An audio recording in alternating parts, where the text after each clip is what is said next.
Bonjour et bienvenue pour cette nouvelle vidéo sur le volume. Le volume. Regardez-moi ça. Attention. C'est tout plat et d'un coup, pouah, regardez. Si c'est pas extraordinaire, vous trouverez pas ça au cinéma 3D, hein.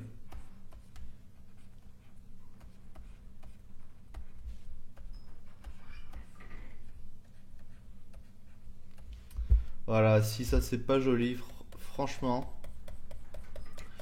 Ouais, bref, hein. Oui, le volume. Qu'est-ce qu'on entend par volume quand on fait du dessin? Parce que, évidemment, le dessin, c'est sur une feuille de papier, le plus souvent, ou sur une toile, ou sur une surface plane, en tout cas. Et c'est plat. Et comment faire du volume avec ça? Alors, j'ai différentes approches, qui sont les miennes. Alors, il y a la qualité du trait. Qualité du trait. Il y a le positionnement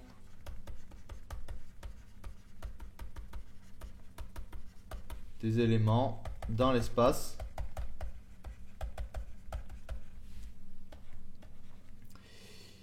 Il y a le respect de la perspective.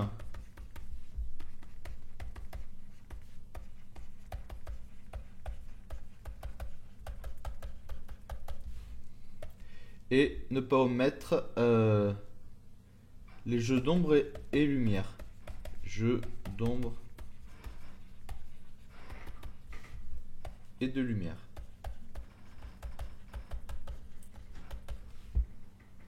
Voilà. À travers ces quatre principes, je vais vous expliquer comment on peut arriver d'un dessin plat à un dessin pas trop mal, quoi. Alors, excusez-moi, mais j'ai mis une gomme un peu. Je vais changer de gomme. Une gomme un peu plus. euh, plus balèze. Voilà.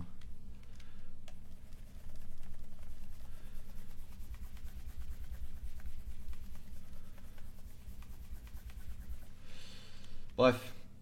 Je vais revenir au crayon. Euh, je vais vous faire un cube. Alors, déjà, je vais vous faire un carré. Voilà. Carré.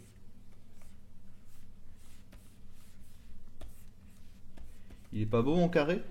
Euh, c'est pas mal, mais il manque un truc. Disons que c'est chouette un carré. Moi, j'ai rien contre les formes géométriques. Mais pour autant, on imagine que sur un dessin, on filme une scène en fait. Voilà, je prends une caméra, on va dire, ou un œil. Et ça, c'est ma page. Et ma page, c'est une scène. En fait, on peut dire qu'il y a une scène avec une estrade. Et tout ça, et des rideaux derrière. Et voilà. Et des éléments de décor et tout ce que vous voulez. Du coup, ça, c'est jamais plat. Là, mon carré, il est plat. On peut imaginer, ça peut très bien être un cube avec toutes ces autres faces qui sont cachées. Par transparence, je peux faire ce qui se passe derrière. Mais au final, on ne verra pas ça parce que c'est caché derrière. Donc comment va-t-on faire? c'est très simple, on va faire comme ce merveilleux titre que je vous ai fait en début de vidéo. Nous allons tourner autour de l'objet et par, on va dire, par perspective ou par perspective cavalière. Là, c'est pas vraiment le cas. J'imagine un petit point de fuite par là.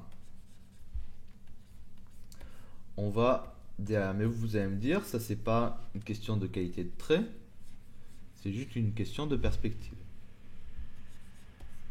Alors, voilà, je vais faire l'arrêt derrière. Je vais vous montrer un truc qu'on m'a montré quand j'étais à l'école. C'est que la qualité du trait fait renforce l'idée de volume. Regardez, si je force ici, c'est-à-dire devant nous, la partie devant nous,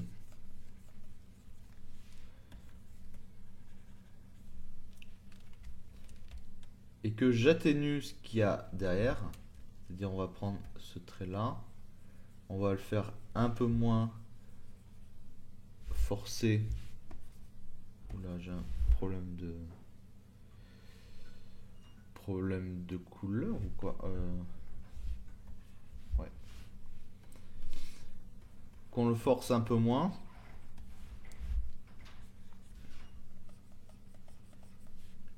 De manière à peu près équivalente. Et que derrière, tout derrière, les arêtes derrière, on les force encore moins.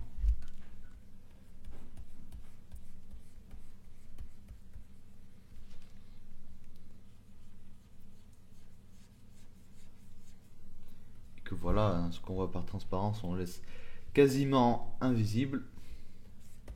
Ben, on a tout de suite une impression de volume plus importante. Alors il y a évidemment pas que ça, il y a tout ce qu'on peut faire autour. Si par exemple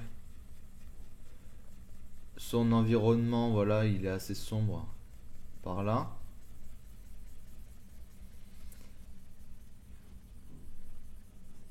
je vais renforcer l'impression de volume parce que l'objet est très clair et que mon fond est très foncé. Voilà, c'est aussi simple que ça. Et là, d'un coup, ça ressort un petit peu. J'ai pas besoin d'en faire des tonnes. Voilà. Donc ça, c'était pour la qualité du trait.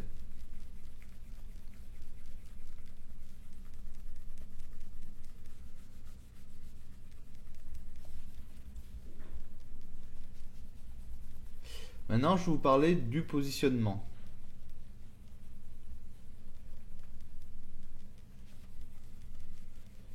Si je prends, eh ben, si je prends, excusez-moi, hein, je connais pas trop bien ce logiciel, donc je vous prierai d'être indulgent. Si je prends par exemple, voilà, on va prendre une tête.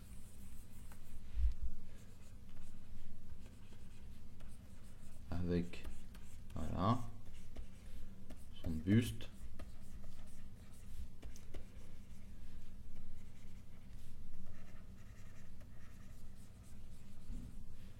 Tout ça, c'est bien chouette.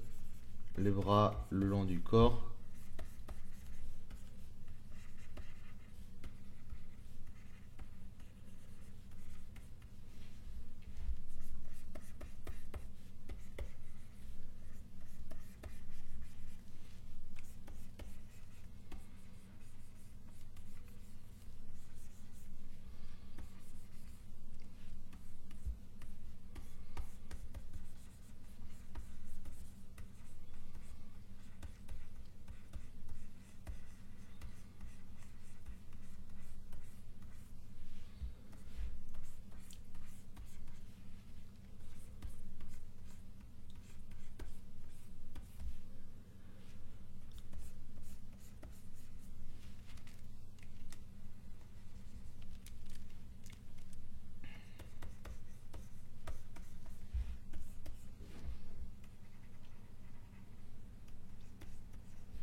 Voilà, j'ai décidé de prendre mon temps un petit peu.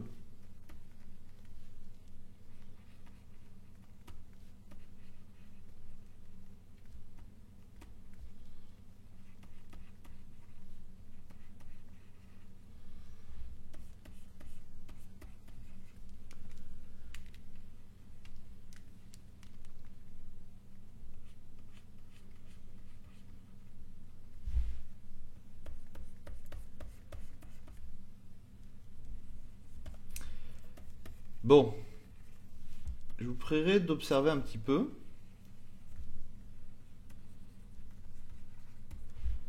ce qui se passe là. Nous avons, voilà, une personne de face, avec les bras le long du corps.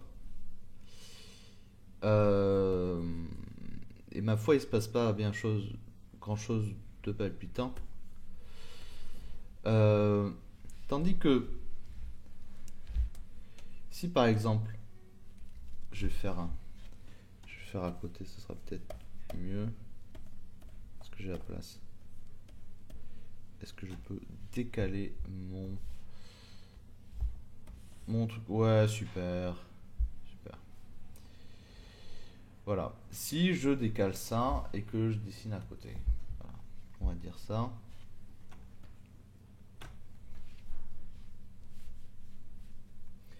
Et que donc je redessine à peu près le même corps et que son bras gauche, eh ben, il passe devant.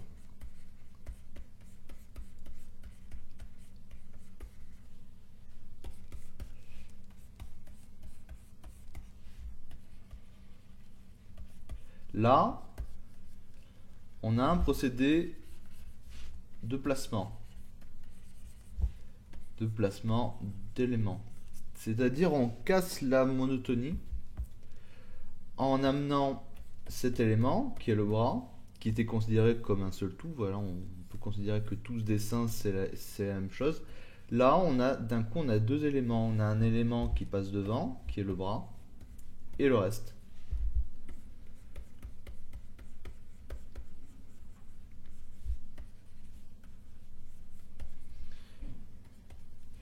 On peut aussi faire autre chose. On peut par exemple orienter très légèrement, pas, pas des masses, hein, mais au lieu que le corps soit bien en face là, le faire un peu de côté, un peu de trois quarts, et d'un coup on a l'impression que ça tourne un peu mieux.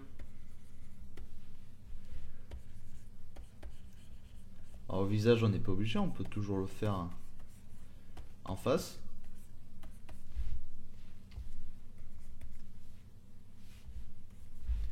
Et maintenant, imaginons que mes oreilles soient cachées par les cheveux qui passent devant. Et que d'ailleurs, j'ai un bout de mèche, voilà, qui passe devant ici.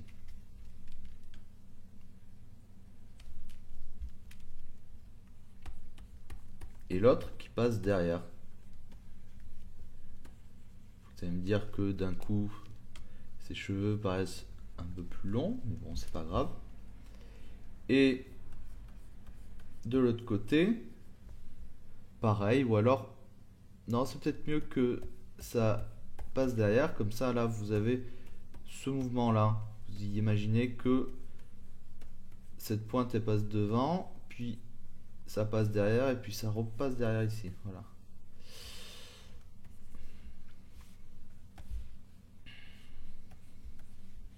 Je peux toujours faire le bandeau.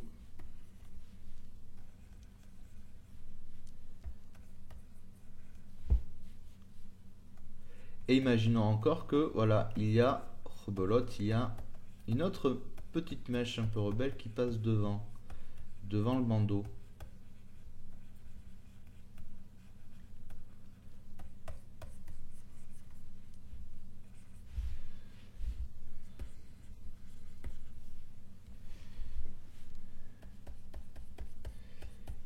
Et ma foi,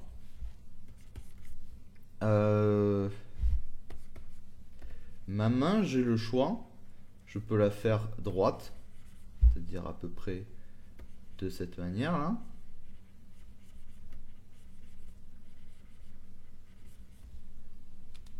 Ou alors, si je suis un peu plus soucieux du volume, je vais faire que les doigts reviennent sur le corps. Et j'aurai cette cassure ici, là.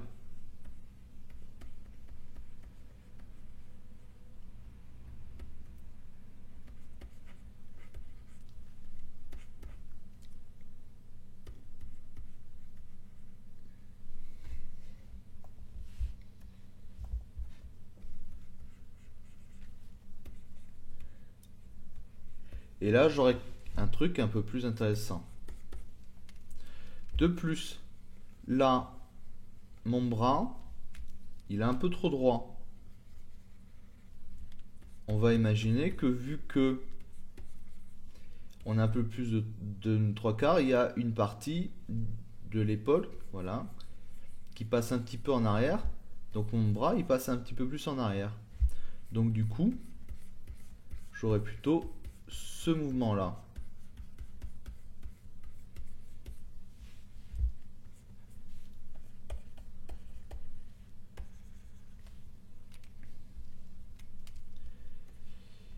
Et ma foi, je vais faire pareil pour le visage.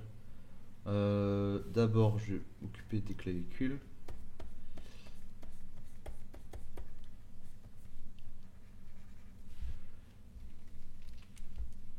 On va imaginer que par exemple, le visage il tombe très légèrement. Comme ça, on va avoir ici, là, à droite, on va avoir une petite bosse qui est due à la joue. Et là, un petit renflement qui est dû à l'arcade sourcilière. Et on a ce mouvement qui est assez sympa.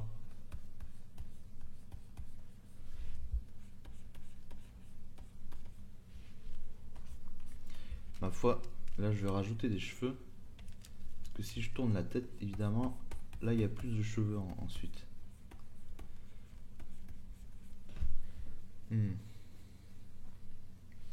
Et donc du coup, au niveau de mes yeux, j'aurai voilà, j'aurai cette forme.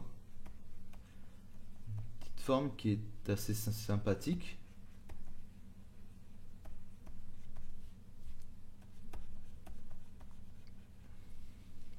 Voilà, on verra un bout d'arête de nez.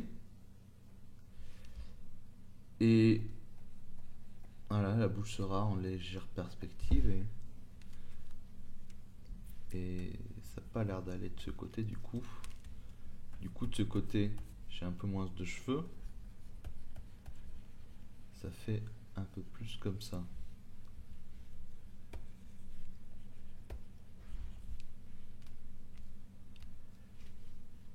Et sa mâchoire paraît un peu petite. Je vais la renforcer.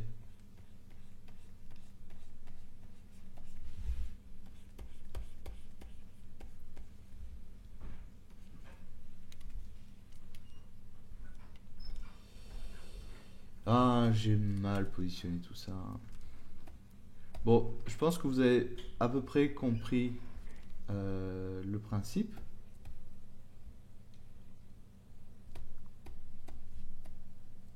C'est que en mettant les choses derrière les autres, vous aurez plus une impression de volume.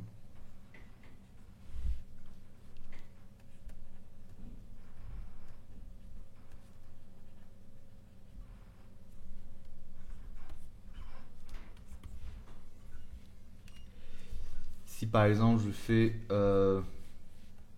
voilà un petit comptoir avec des bouteilles, si je les fais les unes à côté des autres,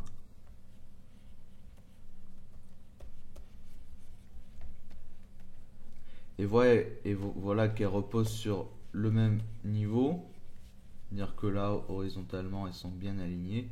Là j'ai pas vraiment j'ai pas vraiment de volume. Tandis que,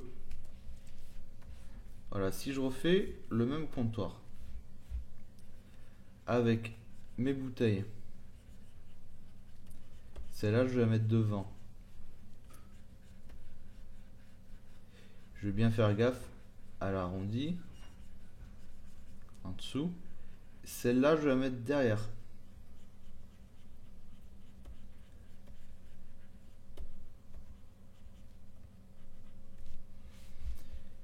Celle-là, je vais la remettre à peu près au même niveau, mais elle aura une forme différente.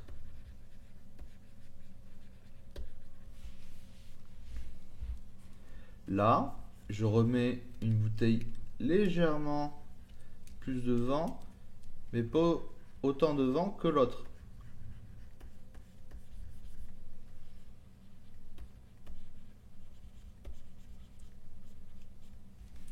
Et là, je remets une bouteille, par exemple. Et je peux même imaginer que mon comptoir est un peu plus large, un peu plus profond. Et je peux imaginer d'autres bouts de bouteilles qui dépasseraient par-ci par-là. Et que j'estomperai avec un petit ombrage. Là, d'un coup, j'ai carrément plus une impression de volume. Car aucune bouteille n'est alignée avec l'autre. Ou pas directement. C'est-à-dire là, il y a un écart. Là, il y a un écart. Là, là c'est pareil. Ouais, ce visage est pas terrible. J'ai un peu honte en fait. On va refaire un truc plus... Ouais, hein. On va refaire un truc plus chouette. Non, misère.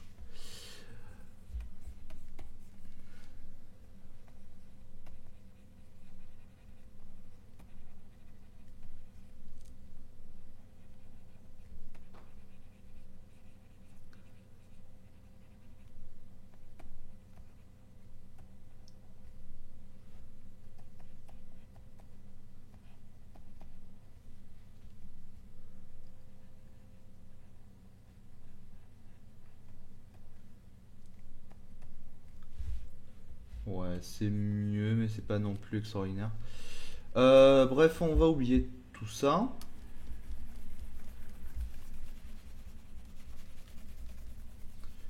Je vais prendre... Ah, je vais prendre une gomme plus massive.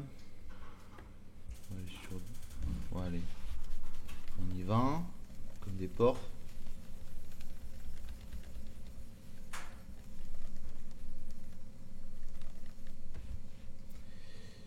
Et donc, de quoi j'avais parlé à la base? Oui, il y avait positionnement, il y avait perspective, il y avait ombre et lumière. On va parler de la perspective. Sachez que, voilà, en imaginant que je fasse un rond, voilà, je fais un rond.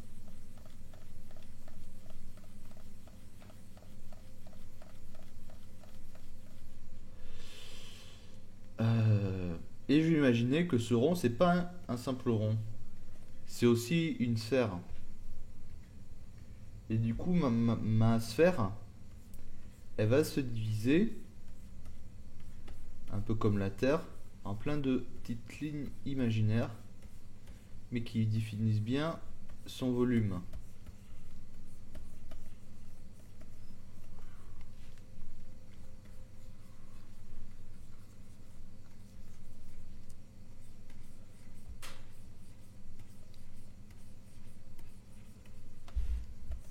Alors, là j'ai une boule de discothèque. Et vous remarquerez que plus mes carreaux se rapprochent du centre, et moins plus ils sont gonflés, on va dire. Tandis que là, en bas et en haut, ou sur les côtés, plus ils s'éloignent et plus ils sont écrasé.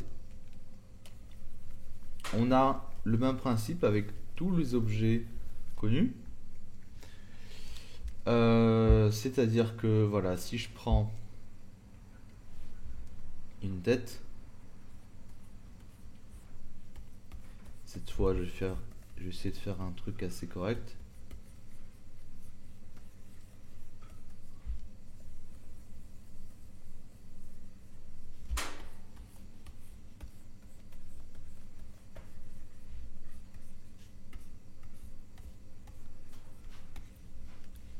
Ça n'a pas l'air trop mal parti.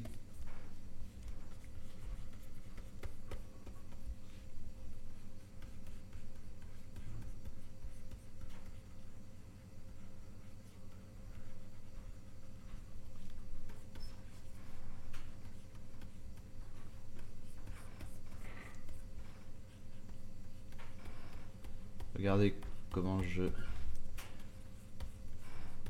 fais la transition ici. Ce petit creux, comme il apporte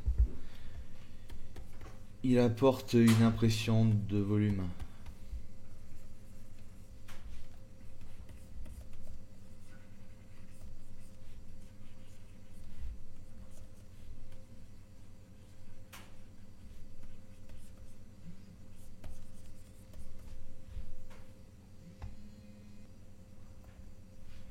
Donc,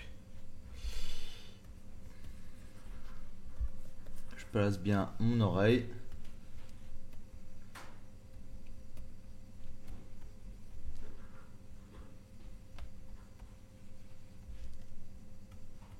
Mes yeux, ma bouche et tout ça.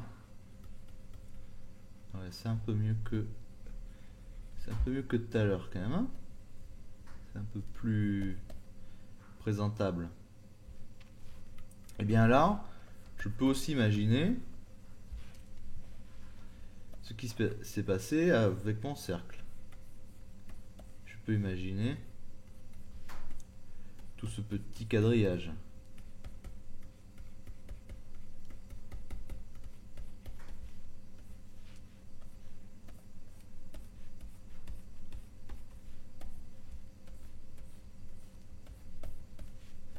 En imaginant bien que plus je vais me rapprocher des bords et plus mes traits seront serrés. Et que cette joue-là, elle est plus éloignée que l'autre, donc mes traits seront plus serrés de ce côté-là que de celui-là.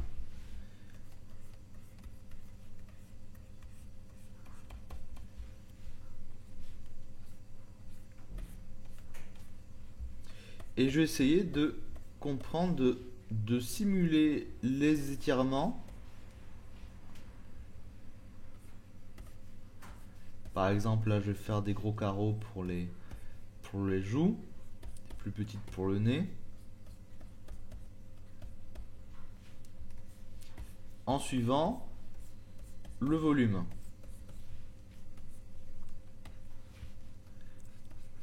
Et là, on peut arriver à faire un peu de 3D. Sans avoir de logiciel de 3D d'ailleurs. À partir de ça, j'ai une carte. C'est-à-dire que j'ai mappé tout mon visage, toute ma tête. Donc, j'ai un peu plus de repères en fait. Même si ces lignes sont invisibles à la base, c'est-à-dire qu'elles n'existent pas, du fait que je les ai placées, ça donne une impression de volume supplémentaire. Voilà. Et là où peut jouer la perspective, c'est que la perspective, c'est évidemment, bon, c'est le raccord avec un point de fuite. Mais c'est surtout ce principe qui fait que plus je vais me rapprocher du point de fuite, et plus mes traits seront proches les uns des autres.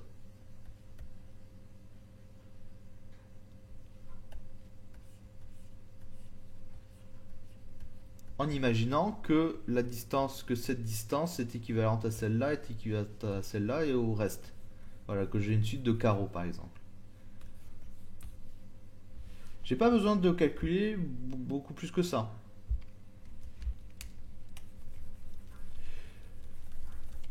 Une autre chose avec la perspective, c'est savoir ce qui est au-dessus de la ligne d'horizon et ce qui est en dessous. Tout ce qui est en dessous de la ligne d'horizon, ce sera vu de dessus.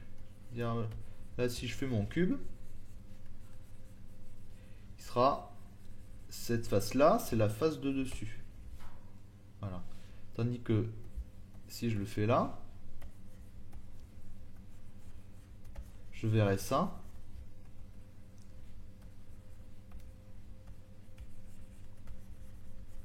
Et ça, ce sera en dessous. Et je ne peux pas voir ce qu'il y a sur le cube. Il faudrait qu'il soit là. Voilà, ben ça c'est le même principe pour tout. Pour tout. Pour tous les objets, pour les bananes, pour les ours, pour les chouettes, pour absolument tout. Donc voyons si mon visage y respecte la perspective. On va se baser sur le positionnement des yeux, par exemple. Les yeux, ils font ça.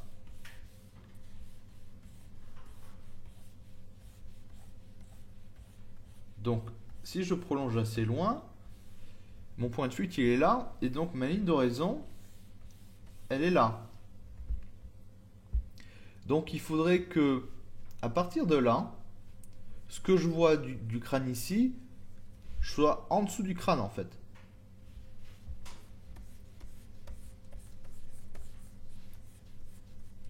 Donc, du coup, mes traits, à partir d'ici, ils seront un peu comme ça. Tandis que là, ils plongeront. Je dois vérifier aussi positionnement de la bouche. Ouais. Et si je fais mon raccord de perspective, ma bouche, l'autre côté, peut-être un petit peu trop basse. Très légèrement. Pareil de ce côté, si je fais raccord, ça devrait être un petit peu plus haut. Et ma foi, pour tout, ça marche pour tout. Peut-être que ma joue, par exemple, là, j'imagine le sommet de ma joue. Si je raccorde avec ça, du coup là je suis bon.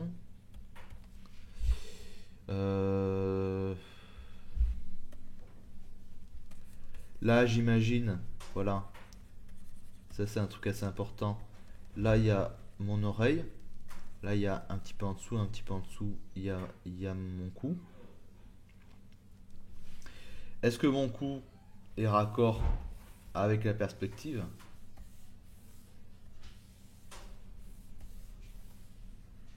Est-ce qu'il est raccord? Là, on va imaginer que là il y a ma deuxième oreille. Du coup, ma deuxième oreille est par là.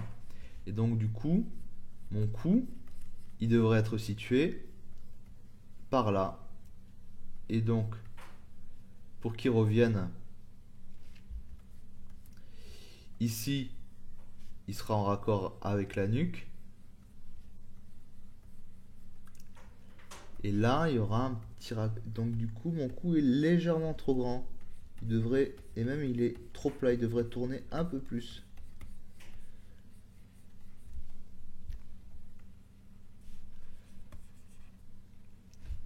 De toute façon, ça c'est que des détails, hein. Mais des détails assez importants qui vont faire que votre dessin va être plus ou moins crédible. Pareil pour les narines.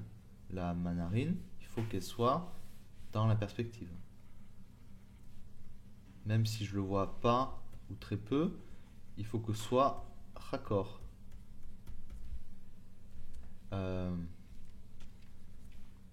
Voilà. Et de même, pour les limites que je vais faire, par exemple pour les ombres, ben là, je vais faire qu'il soit bien orienté vers le bas parce que là, tout ce que je vois là est sous ma ligne d'horizon. Donc si je veux faire des ombres, et ça c'est la dernière partie, c'est la dernière approche, elles seront tous dans ce sens. Et à partir de ce point-là, elles seront tous dans l'autre sens. Voilà. C'est pas très compliqué. Ensuite, on parlait de positionnement. Mon œil, je vais l'arrondir un peu plus. Déjà, pour simuler le globe oculaire, le mouvement. Et ma paupière, elle n'est pas collée à l'œil. Il y a un léger dépassement quand même. Il y a une épaisseur. Ça, il faut le faire ressortir. Et comme ça, on a quelque chose de chouette.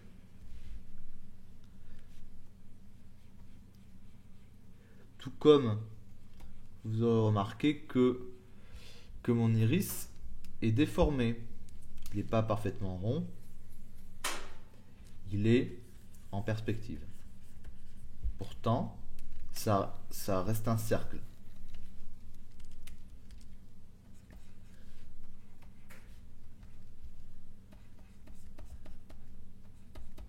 Là, je peux avoir ce genre de dépassement ici aussi.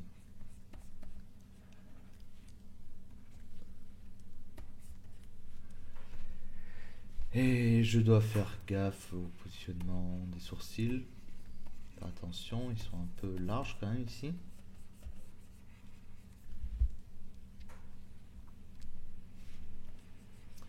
Faire attention que là ce soit à peu près symétrique. Le fait que les yeux soient un peu fermés, qu'on devine la présence d'une paupière, c'est assez important. Ça rajoute un peu d'âme au, au personnage. Et là, je peux imaginer des cheveux si j'ai envie. Je sais, par expérience, que par exemple, là, je peux faire. Là, c'est le centre, c'est l'axe vertical, l'axe central de mon visage. Donc, je peux imaginer plein de choses si jamais j'ai quelque chose d'assez droit, d'assez ordonné,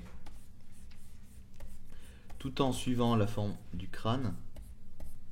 Là, je peux imaginer cette chevelure. Cette chevelure qui va être soumise aussi à la perspective. Et là, vous vous souvenez de l'oreille qui passe derrière? Et voilà. Mon oreille là, elle dégage. Et du coup, ça aussi, ça dégage. Je peux imaginer, bon, les mèches, je les ferai après. Mais ce qui compte, c'est comment ces cheveux vont réagir. Par exemple, mes cheveux, ils s'arrêtent ici pour que ce soit pareil de l'autre côté. Ben, la perspective. Là, ça traverse là. Là, on va imaginer que les cheveux, ils tournent légèrement comme ça. Donc, ça va par là.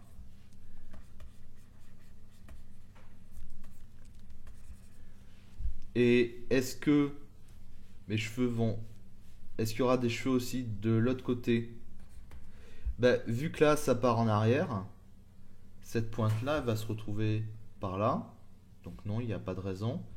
Mon oreille, elle est par là, à peu près, celle qui est derrière. Donc non. Donc non. Euh, si je suis... Si mes cheveux sont symétriques et que mon vent va dans ce sens en plus, il n'y a aucune raison que j'ai le moindre cheveu qui dépasse par là. À moins de faire une petite mèche rebelle, une petite ouais, ce genre de choses. Mais encore, ça non, c'est moche. Donc je vais le virer.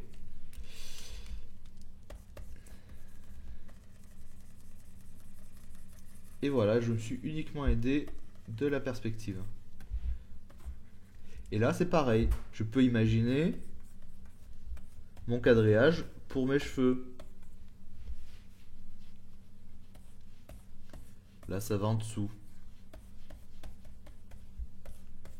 Ouais. Ah, j'aime bien en fait. Avant, en fait, je vous donnais peut-être trop d'exemples, que j'approfondissais pas assez. Là, je me rends compte que vous donner un exemple avec toutes les techniques, c'est peut-être mieux en fait. Ou même deux exemples au grand max. Et que je m'applique dessus et tout ça. Vous me direz ce que vous en pensez, mais je pense que c'est pas mal. Donc du coup, mes mèches qui sont devant là, elles seront plus grosses que celles qui se rapprochent du bord, que celles qui nous quittent un petit peu au fur et à mesure. Donc si j'ai quelque chose de monotone, j'aurai un truc qui ressemble à ça, c'est-à-dire mes mèches, elles vont paraître de plus en plus réduites, de plus en plus serrées les unes contre les autres. Évidemment, si j'ai envie de rendre ça un peu plus drôle, voilà, je vais donner un peu plus de forme. Mais dans l'ensemble, le principe reste le même. C'est-à-dire, je vais considérer que mes mèches doivent, même si elles sont différentes les unes des autres, on doit avoir l'impression qu'elles se réduisent au fur et à mesure.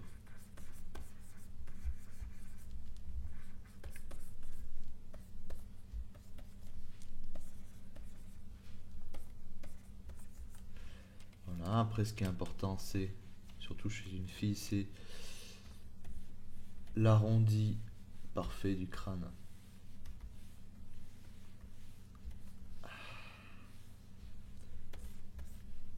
Faut que ce soit bien rond. Voilà, c'est pas mal. Et les ombres. Les ombres, vous connaissez, hein. Je vous ai déjà expliqué comment ça marchait. Mais ça marche aussi avec avec la perspective. Excusez-moi.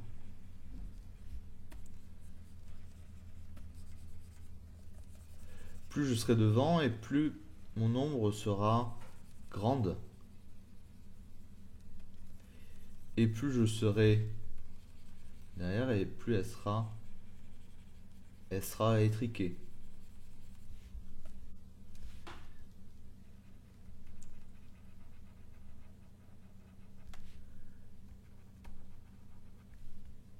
Un autre truc que j'ai appris par rapport au placement, pas de l'iris, mais de la pupille, c'est que je peux pas placer, euh, quand je suis en perspective, que mon œil il est comme ça, on va dire,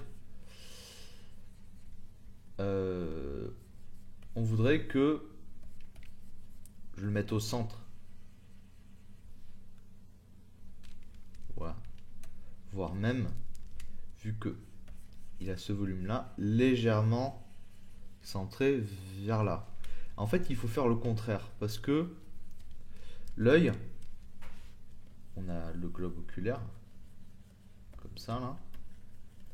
Le truc, c'est que la pupille, c'est pas un volume, c'est un trou.